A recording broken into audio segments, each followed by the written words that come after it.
The Lord spoke to Moses in the plains of Moab by the Jordan at Jericho, saying, Command the people of Israel to give to the Levites some of the inheritance of their possession as cities for them to dwell in. And you shall give to the Levites pasture lands around the cities. The cities shall be theirs to dwell in, and their pasture land shall be for their cattle, and for their livestock, and for all their beasts.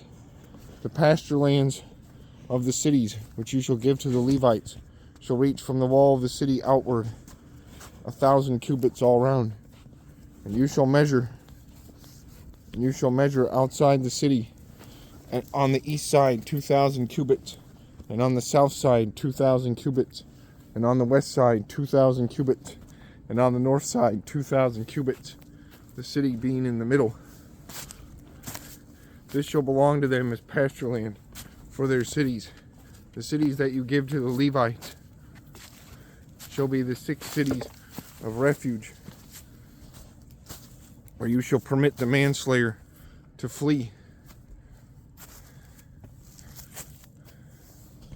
And in addition to them, you shall give 42 cities. All the cities that you give to the Levites shall be 48 with their pasture lands. And as for the cities that you shall give from the possession of the people of Israel, from the larger tribes you shall take many, and from the smaller tribes you shall take few, each in proportion to the inheritance that it inherits shall give of its cities to the Levites.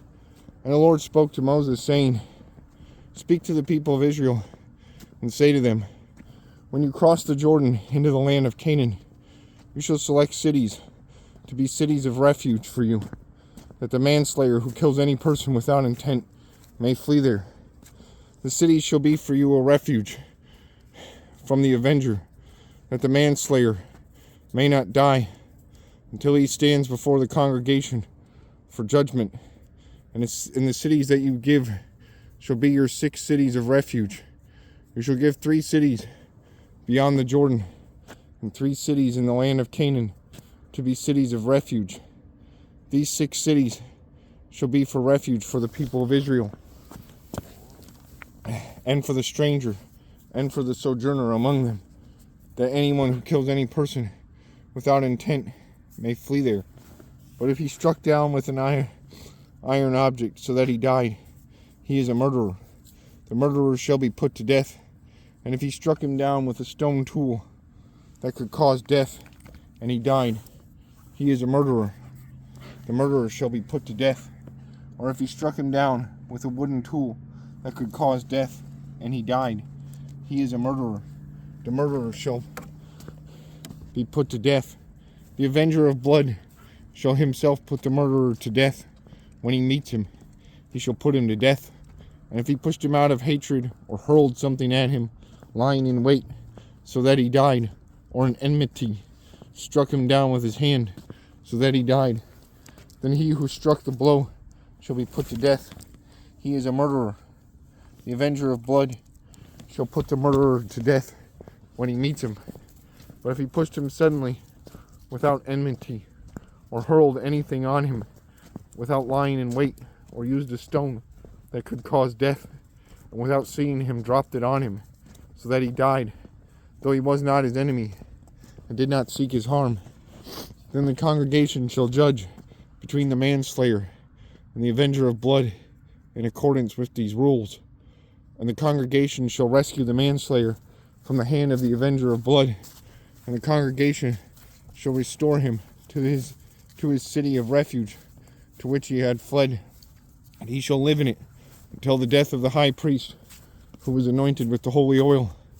But if the manslayer shall at any time go beyond the boundaries of his city of refuge to which he fled, and the avenger of blood finds him outside the boundaries of his city of refuge, and the avenger of blood kills the manslayer, he shall not be guilty of blood, for he must remain in his city of refuge until the death of the high priest.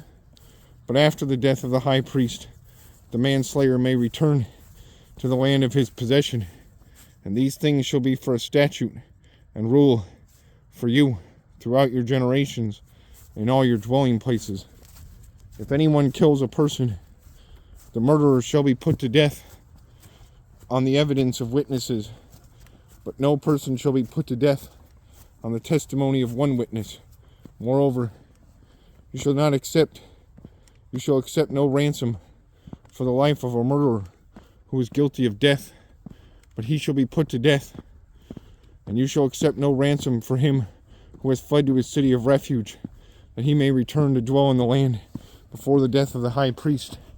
You should not pollute the land in which you live, for blood pollutes the land, and no atonement can be made for the land for the blood that is shed in it, except by the blood of the one who shed it. You shall not defile the land in which you live, in the midst of which I dwell, for I, the Lord, dwell in the midst of the people of Israel.